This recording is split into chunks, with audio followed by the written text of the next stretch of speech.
Am I the a-hole for rejecting my boyfriend's proposal because I'd lose my health insurance and alimony?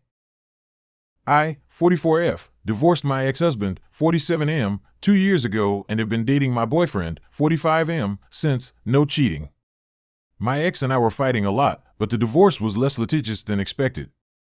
My ex-husband James and I were married for 21 years. In the state of Massachusetts, I as his ex-spouse was able to stay on his group health insurance. In addition, the judge ordered that since I stayed home to raise our 4 kids, 21M, 19F, 18M, 16M, that I get alimony for life, or until I, only I, not my ex, remarried. In terms of health insurance, I'd lose it if either James or I remarried. However, James has been very open about the fact that he hates the idea of marriage or marrying again even more than he hates still having me covered under his health insurance policy. His exact words were, "Well, luckily for you, it's not emotionally or financially cost-effective for me to marry just to get you off my health insurance. For the entire length of our marriage, part of the reason I didn't work is because my ex is a doctor, and after doing calculations, we realized I'd never make enough to even get close to covering the childcare costs for 4 kids. I checked and saw that if I had continued my administrative job, I'd be making $17 an hour today. I have no chance of making even that now. My boyfriend and I are very much in love. In many ways, I wish I'd met him first. He's empathetic, and unlike my ex, he values work-life balance instead of running between a private practice and the psych ward at a county hospital to work 24/7. However, my boyfriend and I don't live together, and besides small presents to each other, we pay for ourselves. Things were good, but my boyfriend changed after I had a pregnancy scare. He said that if I get pregnant again, he wants us to be living under one roof and not like 2 divorced parents. So he proposed. I was upset, but had to turn it down because, love aside, this was my health insurance and only source of income on the line. I didn't understand why my boyfriend was so upset and didn't understand. He is a case manager at a nonprofit, and we'd be living on half the income I'm currently living on if we take out child support, and that is bound to create tension on both sides. Am I the a-hole? Just want to add, we cannot move in together either, as the archaic family court laws would see that and assume that my boyfriend and I would be sharing finances, or I would be in some way supported by my boyfriend by the fact of us moving in together. If I could move in together with him and not lose my benefits, we'd be doing so. Am I the a-hole for telling my brother's girlfriend that he had a vasectomy when she was telling me about their plans to settle down and have a family? My brother Mark, 40, won the lottery when he was 20. It was $1,000 a week for life. He was young and wanted to travel. He dropped out of school and has spent his entire adulthood basically seeing the world. He comes home to visit every few years, and we FaceTime with him when he is near a signal. He doesn't travel first class or stay in expensive resorts, so he has actually built up some nice savings. He came home with a girlfriend, Haley, 28, this year.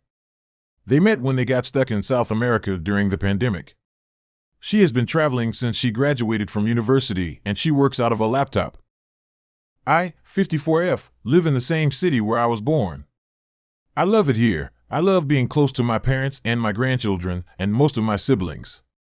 Mark hated being the youngest of 8 and always swore he would not have kids. Our parents were older when they had him, and they didn't have the energy for him, truth be told. Mark came home when he was 30 and told us all that he had had a vasectomy and that he would not be contributing to the world population. Haley is a pretty young thing, and she is also intelligent and sweet. I can understand why anyone would fall in love with her. We were having a family barbecue to celebrate Mark being in town. There were maybe 30 people in my parents' yard and house.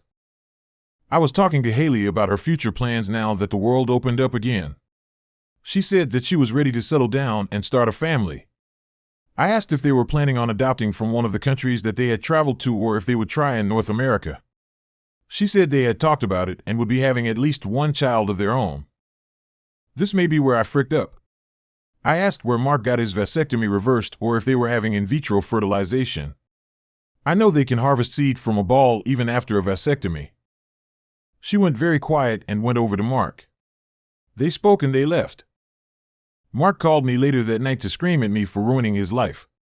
He hadn't told her, and he was planning on just continuing to travel and maybe adopt if they decided on it. He said I shared private medical information and that he never wanted to see me again. I apologized over and over. I seriously had no way of knowing that he was planning a future with this girl without telling her a pretty big piece of the puzzle might be missing. I feel bad for him, but I think he should have told her. My 35F adopted son, 12M, called me mom for the first time. I haven't told anyone yet. It's nighttime and I cannot sleep. I'm just so excited and really need to let it out, so I'm writing here. For a bit of background, I, 35F, am a single mom. From a young age, I had always known that I wanted to be a mother.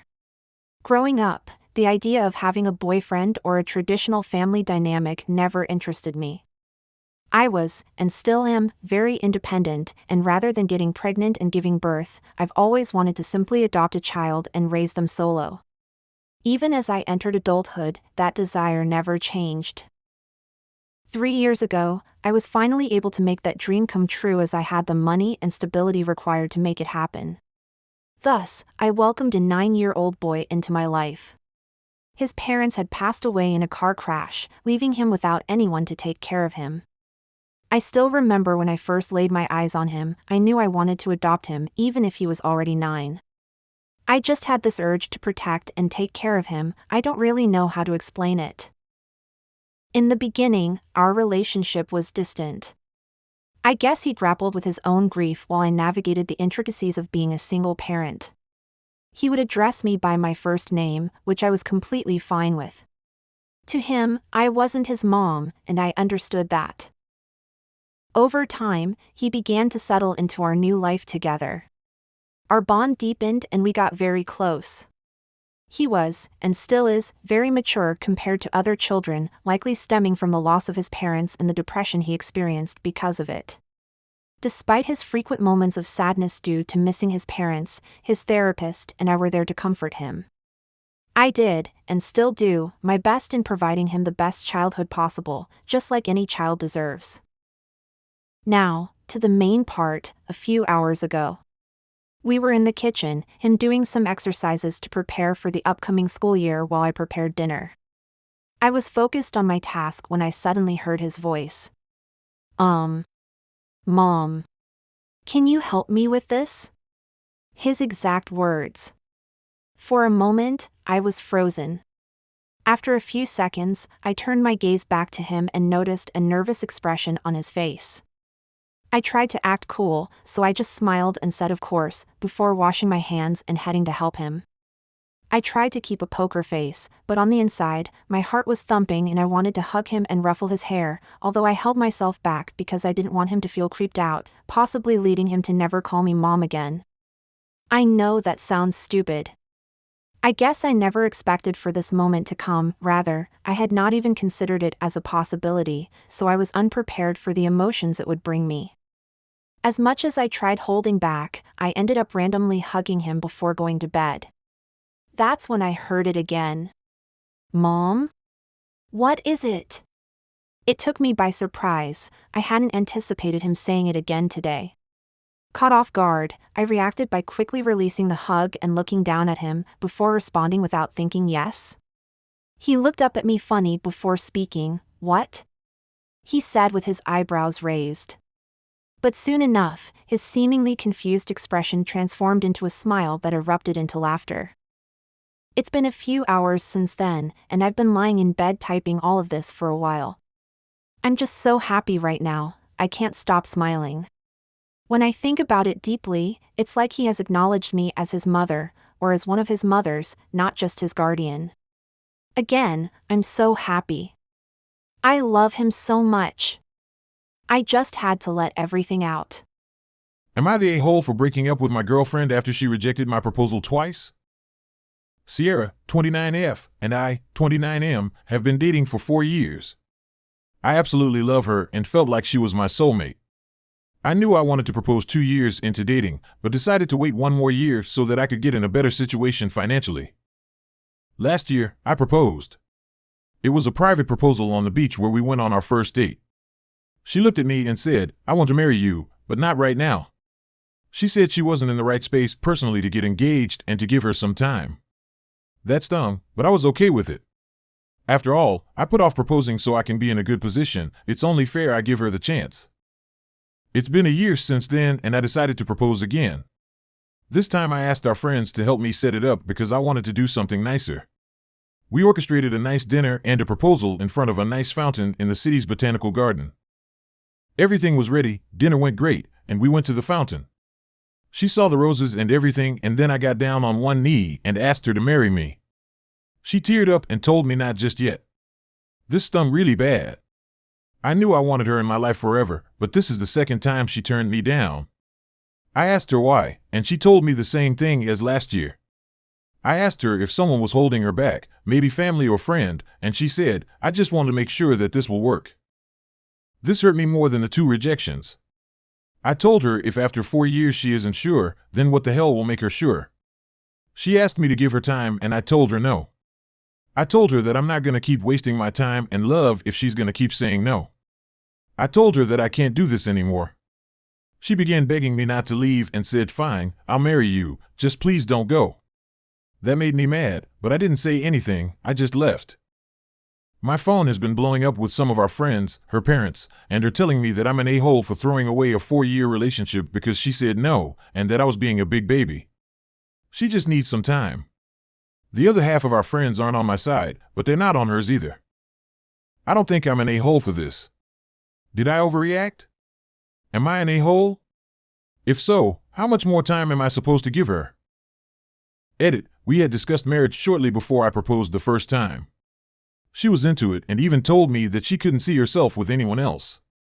She seemed eager about the idea of marriage, which is why I was shocked the first time and then angry the second time. Would I be the a-hole if I don't change my son's name even though it may cause him to lose an inheritance?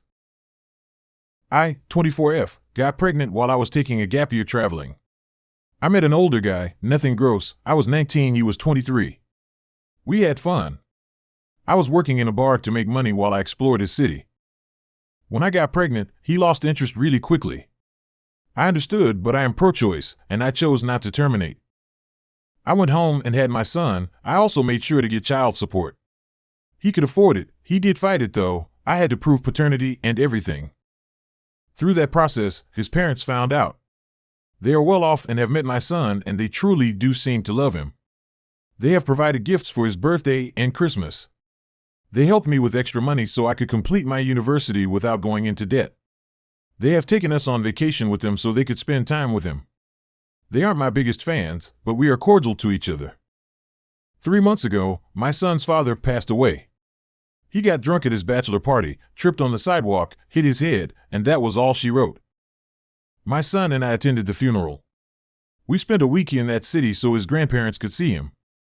They approached me with an offer. They had no other children or grandchildren. Their son was only 28, so he had lots of time left to provide them legitimate kids. They did not say this, I'm just assuming, so they never thought about my son's name. They said that if I changed his surname to theirs legally, they would make him their primary heir. I think this is dumb as he is their only grandchild, and they would deny him an inheritance because of his last name. I said I would consider it, to be polite, and have left it at that. I actually have a pretty good life as it is.